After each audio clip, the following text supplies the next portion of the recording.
এসে সাদা বোঁদে না খেলে কামারপুকুর ঘোরাটা অসম্পূর্ণ থেকে যাবে। হ্যালো, আমি শুভম হালদার, সবাইকে স্বাগত জানাই আমার ইউটিউব চ্যানেলে। আজকে নভেম্বরের 4 তারিখ। হঠাৎ আগের দিন সন্ধ্যেবেলা প্ল্যান হয়েছে ঘুরতে যাওয়ার। এই বাস্কো প্যাকটা গুছিয়ে আজকে বেরিয়ে পড়েছি। তো কোথায় যাচ্ছি সেটা গাড়িটাকে স্টার্ট দিয়ে তারপর বলছি কোন দিকে যাচ্ছে। বেরিয়ে পড়েছি গাড়ি স্টার্ট করে। আমরা আপাতত যাচ্ছি এখন জয়রামবাটির উদ্দেশ্যে। তো তারপর এখন জানি না তারপরে কোথায় যাব। আপাতত জয়রামবাটি যাচ্ছি, তারপরে দেখা যাক কোথায় যাওয়া যায়। বাস্কো প্যাকটা তো গোছানো হয়ে গেছে, কোন দিকে যাবো এখনো ঠিক করিনি। আগে শুধু জয়রামবাটিতে যাই, আগে ঘুরে দেখি, তারপর সেটা মনে হলো ওখান থেকে অন্য কোথাও একটা যাবো।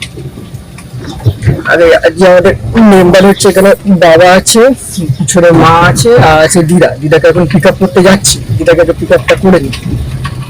পিক আপ করতে চলে এসেছি, ওই সামনেই মোড়টাকে দাঁড়িয়ে আছে, দেখি কোথায় দাঁড়িয়ে আছে।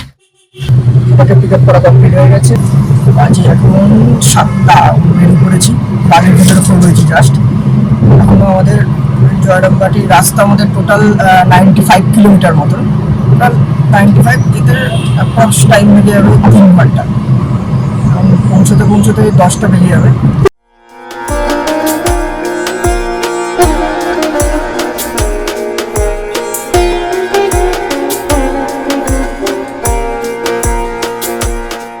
আমরা কালীপুর পার করে গেছি।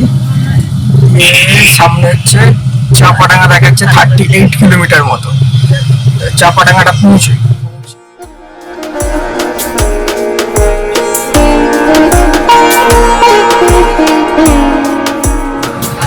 আরামবাগ 58 কিলোমিটার আমাদের যেতে হবে। আরামবাগ থেকে বাড়িতে ঢুকে যাবো জয়রামবাটি। আরামবাগ থেকে আরো প্রায় 15-20 কিলোমিটার মতো জয়রামবাটি আমাদের কামারপুকুর, তারপর জয়রামবাটি যাবো। রাস্তায় হালকা কুয়াশা ভাব আছে, কুয়াশা না ধোঁয়াশা হয়ে যাচ্ছে।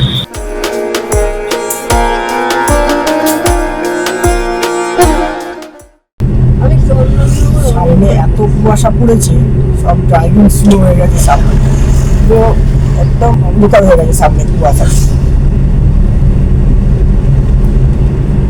বোঝা যাবে না, এত কুয়াশা পড়েছে। রাস্তায় ড্রাইভিং স্লো হয়ে গেছে। 1 ঘন্টা রাস্তা 2 ঘন্টা হয়ে যাবে মনে হচ্ছে। মজার মত চলে এসেছি, এখন বাজে ঘড়িতে 8টা 7 মতো। এতক্ষণ চাপাডাঙ্গা চলে যাওয়ার কথা, সামনে তো কুয়াশার অবস্থা। আমরা মজার মোড় অব্দি পৌঁছতে পেরেছি। যেতে থাকে, আশা করি পৌঁছতে লেটই হবে, এই যে কুয়াশার অবস্থা। চাপাডাঙ্গা থেকে 4 কিলোমিটার দূরে আছে, এখন বাজে ঘড়িতে 8টা 15 মতো। তো এতক্ষণে চাপাডাঙ্গা চলে যাওয়ার কথা, রাস্তায় এত কুয়াশা। চলে এসেছি চাপাডাঙ্গা ব্রিজটা মনে হচ্ছে চালু হয়ে গেছে। হ্যাঁ, তাই দেখতে পাচ্ছি চাপাডাঙ্গা ব্রিজটা চালু হয়ে গেছে। অনেকদিন বাদে এলাম চাপাডাঙ্গা। এই বাঁ দিক দিয়ে চলে যাবো আমরা আরামবাগের দিকে, আরামবাগ দিকটা ধরবো। এই যে তীর চিহ্ন দেওয়া রয়েছে, আর তারকেশ্বর আর আরামবাগ বাঁ দিকে। এই দিক থেকে আপাতত আরামবাগের দিকটা ধরি। আরামবাগ থেকে আবার একটা বাঁ দিকে রুট ধরতে হবে, তারপর সেখান থেকে কামারপুকুর ঢুকতে পারবো। এই যে বোর্ডে দেওয়া রয়েছে চাপাডাঙ্গা মোড়, আরামবাগ, তারকেশ্বর ডান দিকে। চাপাডাঙ্গা পার করে চলে এসেছি। তারপরে রাস্তাটা 4 লেন হচ্ছিল যখন এসেছিলাম লাস্ট। দেখি আরো 4 লেন কমপ্লিট হয়েছে কি হয়নি। চাপাডাঙ্গার পর রাস্তাটা 6 লেন হয়ে গেছে আপাতত। চাপাডাঙ্গার পর রাস্তাটা পুরো 6 লেন হয়ে গেছে, একদম সুন্দর রাস্তা, পুরো মাখনের মতো। আমি একটু তাড়াতাড়ি পৌঁছে যেতে পারবো। এখানে বোর্ডে আরামবাগ হচ্ছে 19 কিলোমিটার। 19 কিলোমিটার রাস্তা যদি মোটামুটি ভালো পাওয়া যায়। এখানে মামা ফিল্ডিং করছে রাস্তায় দাঁড়িয়ে।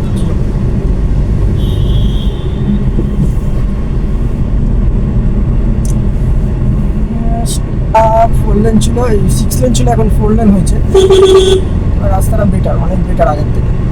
আগে নাহলে আরামবাগ যাওয়ার রাস্তা সিঙ্গেল লেন ছিল, সিঙ্গেল লেন দিয়ে চালাতে খুব অসুবিধা হতো। এখন 4 লেন করে দিয়েছে, আরো সুন্দর হয়ে গেছে রাস্তা। চলে এলাম জঙ্গলপাড়া ক্রসিং পার করছি। মনে হচ্ছে চালু হয়েছে টোল গেটটা সামনে যাই, তাহলে টোল দেবো রাস্তা। এই রাস্তার জন্য টোল দেওয়াই যায়। সামনে একটা টোল গেট চালু হয়েছে,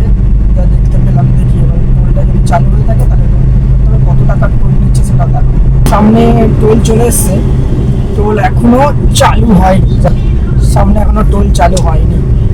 টোলটা চালু হলে তাহলে জানা যাবে কত কি টোল কাটছে।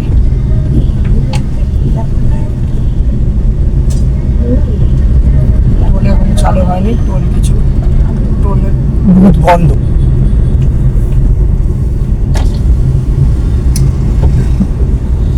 টোল চালু হয়নি, এখন অব্দি টোল চালু হয়নি। টোলটা চালু হলে তাহলে বলতে পারতাম কতটা টোল কাটছে।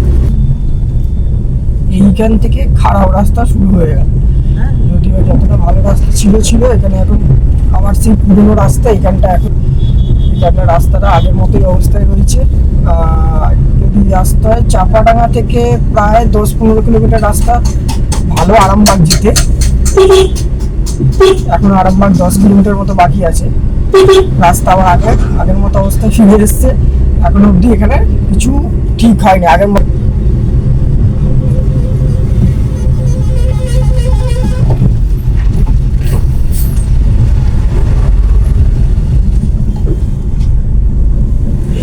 পুরনো রাস্তা, সেই রাস্তা এখনো ঠিক হয়নি। রাস্তা এই রাস্তা ঠিক করতে গিয়ে 1 বছর লেগে গেছে, বাকি রাস্তাটা আরো 1 বছর লেগে যাবে। আরামবাগ চলে এসেছি, এখন বাজে ঘড়িতে 9টা 4 মতো।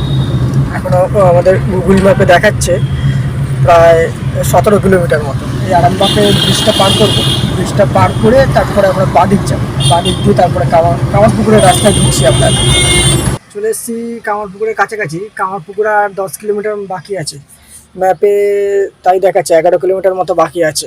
তাই টিফিন খাওয়ার জন্য একটুখানি দাঁড়িয়েছি। একটা সুন্দর লোকেশনে গাড়িটাকে দাঁড় করছি, পাশে ঢালছে আর পাশেই একদম করেছি। গাড়িতে বসে টিফিনটা খেয়ে নেবো, বাড়ি থেকে টিফিন এনেছিলাম। টিফিনটা এনে খেয়ে নিয়ে তারপর বেরোচ্ছি আমরা। লোকেশনটা খুব সুন্দর।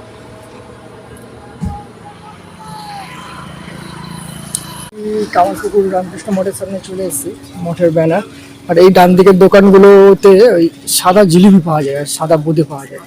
এখন বাজে ঘড়িতে 10টা 15 মতো। কামারপুকুর চলে এসেছি, মন্দিরের ভিতরে ঢোকা যায়। এখন আমাদের প্ল্যান হচ্ছে যে ভোগের টিকিট কাটতে হবে মন্দিরে। তো মন্দিরে আগে ভোগের টিকিটটা দেখি কোথায় পাওয়া যাবে, ভেতরে ঢুকি আগে। যারা কামারপুকুরে এসে ভোগ খাবেন বলে ঠিক করছেন তাদের জন্য বলে রাখি, সকাল 9টা থেকে 11টা অবধি এখানে ভোগের কুপন দেওয়া হয়। আর 11:30টায় ভোগের কাউন্টার খুলে যায় এখানে। অবশ্যই তাহলে চেষ্টা করবেন 9টা থেকে 11টার মধ্যে কুপন কাটা। 40 টাকা করে নেয় কুপন। তো এবার আপনাদের যতটা ইচ্ছা আপনি বেশিও দিতে পারেন, কোনো বাধা নেই, ডোনেশন হিসাবে। এই রয়েছে আমার পিছনে কামারপুকুরের সেই পবিত্র জায়গা, যেখানে 1834 সালের শ্রী শ্রী রামকৃষ্ণদেব জন্মগ্রহণ করেছিলেন। কামারপুকুরের ভিতরে ভিডিও করতে অ্যালাউ করা হয় না, তবু আমি চেষ্টা করব আপনাদেরকে যতটা দেখাতে পারি। এইখান থেকে আপনাদেরকে ভোগের কুপন কেটে নিতে হবে। 40 টাকা করে পার হেড কুপনের টাকা নেয়। ঢুকতে গেলে এখানে আমাদের বাইরে জুতোটা ছেড়ে তারপরে মন্দিরে ঢুকতে হবে।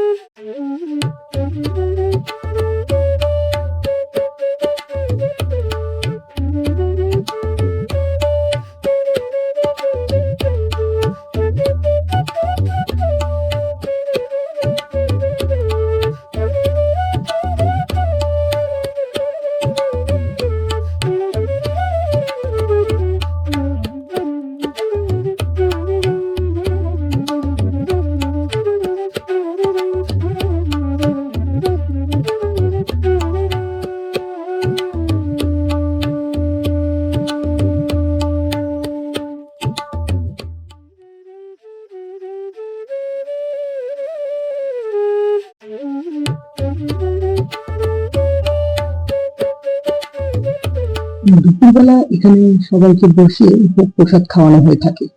বড় হল ঘর রয়েছে, ওখানে টেবিল চেয়ারে বসে ভোগ প্রসাদ খাওয়ানো হয়।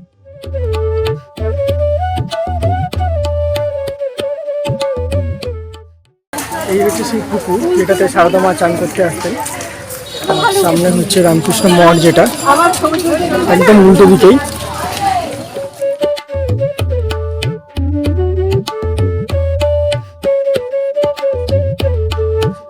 কামারপুকুরে ইম্পর্টেন্ট যে সাইট সিনগুলো আছে সেইগুলো যদি এখানে ঘুরতে হয় তার একখানা ম্যাপ এখানে বানানো আছে, দেখতে পাচ্ছি আমি।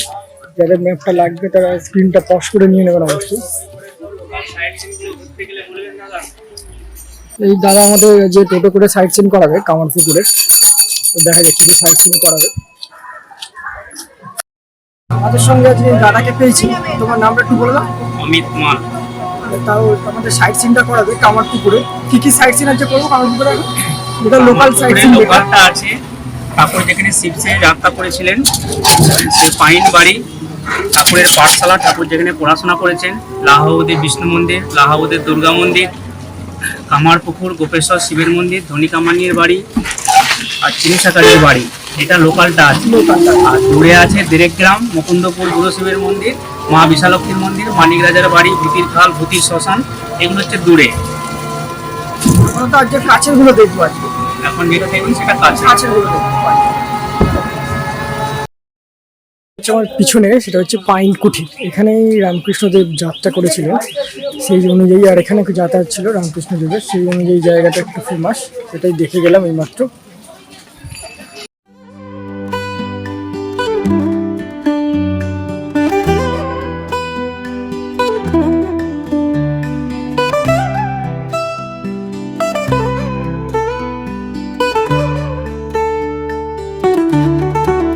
এনাদের বাড়িতে ঠাকুর আসতেন, আর এনাদের বাড়িতে কোনো পরপুরুষ ঢুকে না, মানে এনাদের বাড়ির মহিলারা কোনো পরপুরুষের মুখ দেখে না। এই যে বাড়িটা দেখছেন, এই বাড়ির মধ্যে ঠাকুর তাঁতি বউ সেজে ঢুকেছিলেন, তাঁতি বউ সেজে ঢুকে দুর্গাদাস পাইনের অহংকার চূর্ণ করেছিলেন এই বাড়ির মধ্যে। সেটা হচ্ছে এই বাড়িটা। এখন এই বাড়িতে কেউ থাকে না, সবাই দুটো বাড়ির মধ্যে থাকে পাইনদের।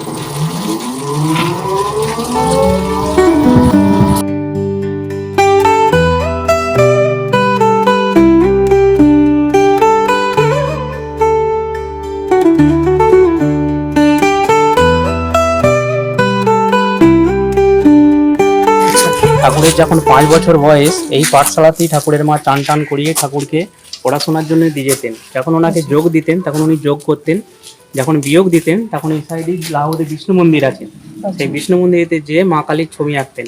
উনি যোগে ছিলেন, বিয়োগে ছিলেন না। এই সেই পাঠশালা, আর এই হচ্ছে সেই দুর্গা মন্দির যেখানে ঠাকুর স্বইচ্ছায় মায়ের চক্ষু দান করেছিলেন, এই দুর্গা মন্দিরেতে।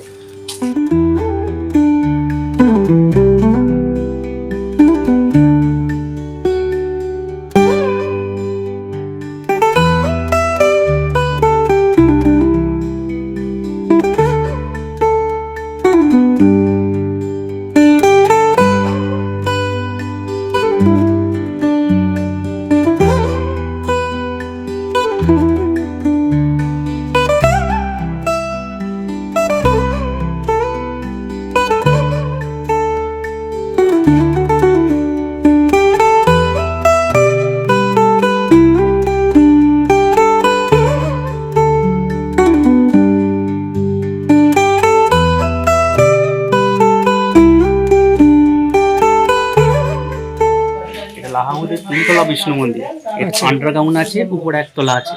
আগেকার দিনে যখন সব বর্গিরা আক্রমণ করতো, লাহাউদের সব মহিলারা সোনা দানা নিয়ে সব আন্ডারগ্রাউন্ডের মধ্যে চলে যেতেন, আর ঠাকুর ওই সাইডে বসেই মা কালীর ছবি আঁকতেন। যেগুলো আছে এগুলো সব রাসের ঠাকুর।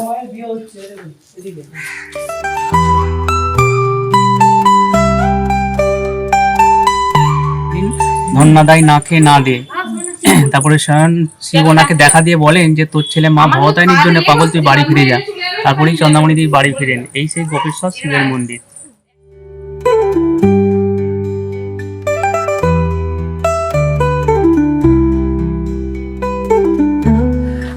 ধনী মাতার মন্দির এটাই।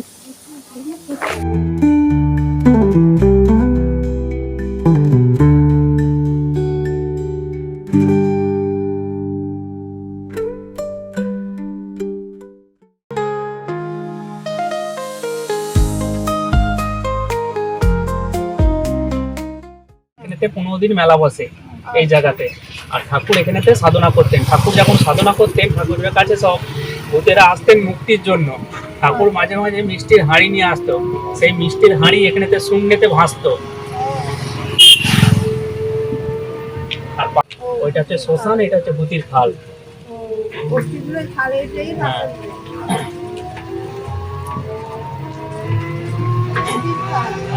এই খালটা শেষ হলেই আপনারা দেখতে পাবেন একটা ডিগ্রি কলেজ আছে, সেইটা হচ্ছে এই এরিয়াটা পুরো ছিল মানিক রাজার আমবাগান। ঠাকুর এই জায়গাতে ওই ছেলেদের নিয়ে এসে এখানে নাচ গান করতেন। নাচ গান করতে করতে দেখতে পাচ্ছেন ঠাকুরের পায়ের কাছে একটা আম পড়েছিল, সেই আম খেয়ে ভালো লেগেছে বলে সেই আম গাছটা বাড়ির পাশেতে যে লাগিয়েছিলেন। আমার পুকুরে যে আম গাছটা দেখছেন না, হ্যাঁ সেইটা হচ্ছে এই মানিক রাজার আমবাগানের গাছের আম, আর সেইটা এখন কলেজ হয়েছে।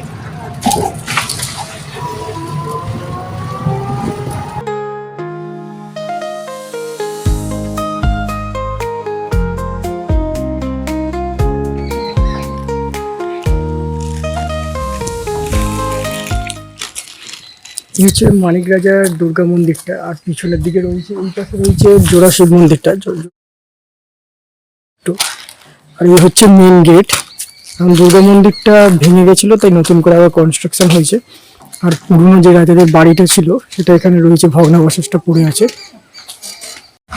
কামাখ্যায় যে মায়ের মূর্তি আছে সেই আদলেতে এখানে এক মায়ের মূর্তি তৈরি করতে, এখানে যে মায়ের মূর্তি তৈরি হয়েছে কামাখ্যার আদলেতেই। এই মন্দিরটা বহু প্রাচীন মন্দির, আগে মাটির ছিল, এখন এটা পাকার করা হয়েছে। সেই কামাখ্যার আদলেতে এখানে মায়ের মন্দির প্রতিষ্ঠা করা হয়। তারপরে এই মায়ের মন্দিরে প্রতিষ্ঠা হওয়ার পর এই মা গ্রামে চারদিকে ছড়িয়ে পড়ে, কেন এই মায়ের কাছে যে যা মানত করে তাই পূর্ণ হয়। কোনো কিছু অসুখ বিসুখ, কোনো কিছু বাড়ির কোনো সমস্যা হলে এই মায়ের কাছে জানালে মন থেকে সেই পূর্ণ হয়। ঠাকুরের যখন ওই 7-8 বছর বয়স, একবার ঠিক গ্রামের মেয়েদের সাথে এখানে আসছেন। এখানে আস্তে আস্তে যখন ঠাকুর খালি পায়ে আসছেন গ্রামের পথ দিয়ে, তখন স্বয়ং বিশ্বলক্ষ্মী মা বুঝতে পারেন যে স্বয়ং ভগবান আমার কাছে আসছেন। এখন ওই মা ঠাকুরের উপরে ভর করেন। এই জায়গাতেই ঠাকুরের দ্বিতীয়বার ভাব সমাধি হয়, এই মায়ের মন্দিরে। বিশালাক্ষী মায়ের মন্দির। তো দাদা আমাদের যা গল্পটা শোনালেন, তো সেই হচ্ছে এই মন্দিরের মাহাত্ম্য। পিছনে বুড়ো শিবের মন্দির। এখানে রামকৃষ্ণের মা যখন শ্রী রামকৃষ্ণের যখন কিছু শরীর খারাপ হতো, তখন তিনি এখানে এসে ধর্ণা দিয়ে পড়ে থাকতেন ঠাকুরের যাতে শরীর ঠিক হয়ে যায়। এই হচ্ছে সেই বুড়ো শিব মন্দির। এটি পাতাল থেকে উদ্ভব হয়েছে, এটা কোনোদিন প্রতিষ্ঠা করা হয়নি।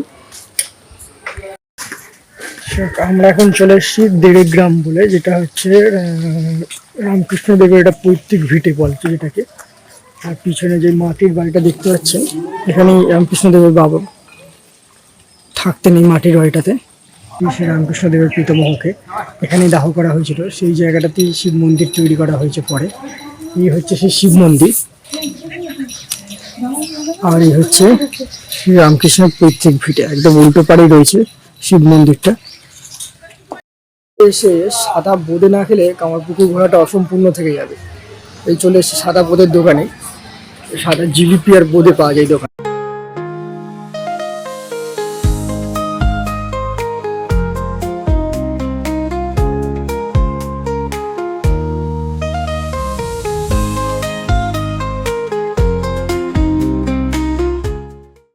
কামারপুকুর ঘোরা কমপ্লিট আজকের মতো।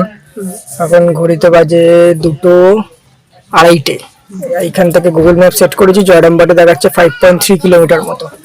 জয়রামবাটি যাওয়া যাক, গাড়ি স্টার্ট দিই। দেখতে দেখতে আমরা চলে এলাম জয়রামবাটি। শ্রী শ্রী সারদা মায়ের জন্মস্থল। এখান থেকে ডান দিক দেখাচ্ছে, ডান দিকেই ঢুকবো। এই তো এই দিক থেকে।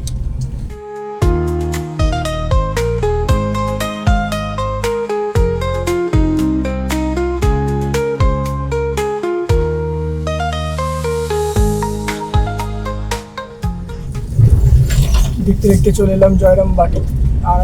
শুরু করেছিল 2:30, এই এখন বেজে গেছে 2:45। 15 মিনিট মতো লাগলো জাস্ট আমার পুকুর থেকে জয়রামবাটি আসতে।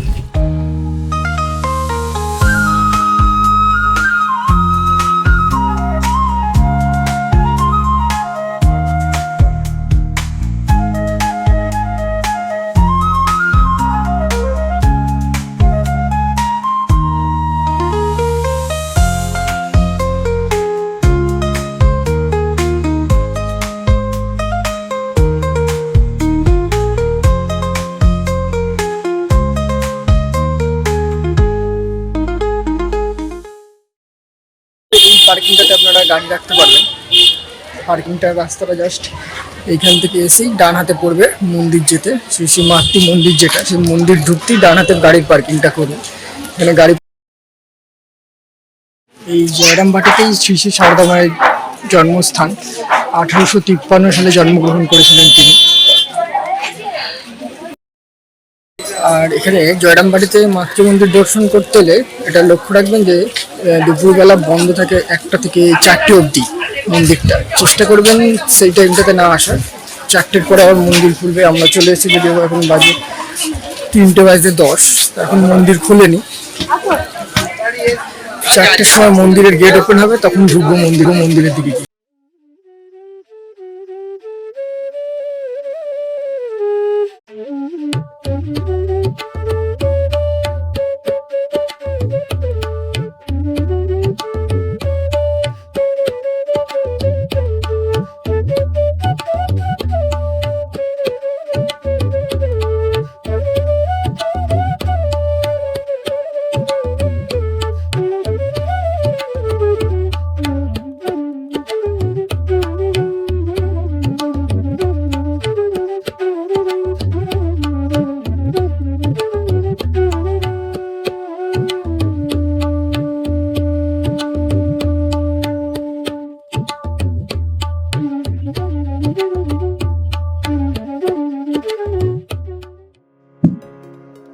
জয়রামবাটি দেখা কমপ্লিট।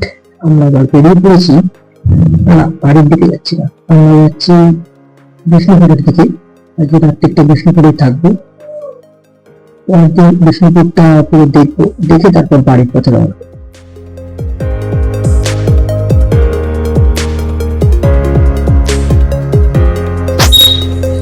এই চলে এসেছি বিষ্ণুপুরের গেটের সামনে, ঢুকছি। হোটেল এখান থেকে 3.4 কিলোমিটার মতো। আমাদের বিষ্ণুপুর ঢুকতে এখন বাজে প্রায় 5:40 মতো বেজে গেছে। বিষ্ণুপুর এন্টার করলাম, এই হোটেলে যাই, হোটেলে গিয়ে দেখা যাবে হোটেলের রুম কেমন দিয়েছে। আমাদের এই হচ্ছে রুম। সবাই এখন উল্টো পাল্টে শুয়ে পড়েছে। এখন বাজে 6:23। রুমটা সকালবেলা দেখাবো। ডবল বেডের রুম দেওয়া কমপ্লিট। আমাদের রাত্রির মেনু হচ্ছে রুটি আর তড়কা। 9টার সময় দিয়ে যাবে। আমরা যেখানে আছি সেখানেই নিচে খাবারের অপশান আছে, রেস্টুরেন্ট আছে। আর এই হচ্ছে আমাদের রুম। আর সামনেই ব্যালকনি রয়েছে। আর এই পাশ থেকে বেরোলেই ছাদ, রয়েছে আসলে একদম টপ ফ্লোরে। এই পাশ থেকে বেরোলে একদম ছাদে পৌঁছে যাবো আমরা। সকালবেলা দেখাচ্ছি, নেক্সট ভিডিওতে আপনারা দেখতে পাবেন ছাদটা দিনের বেলাতে। আজকের ভিডিওটা যদি ভালো লেগে থাকে অবশ্যই লাইক করবেন আর কমেন্ট করে জানাবেন কেমন লাগলো। আর এরপরে আরও ভালো ভালো ভিডিও আসতে চলেছে, তার জন্য চ্যানেলটা সাবস্ক্রাইব করে রাখুন আর বেল আইকনটা প্রেস করে রাখুন, যাতে নোটিফিকেশানটা পেয়ে যান পরের ভিডিওতে আসলেই। ওকে, তো কোনো দিন গুড নাইট, ভালো থাকবেন, সুস্থ থাকবেন, দেখা হচ্ছে পরের ভিডিওতে।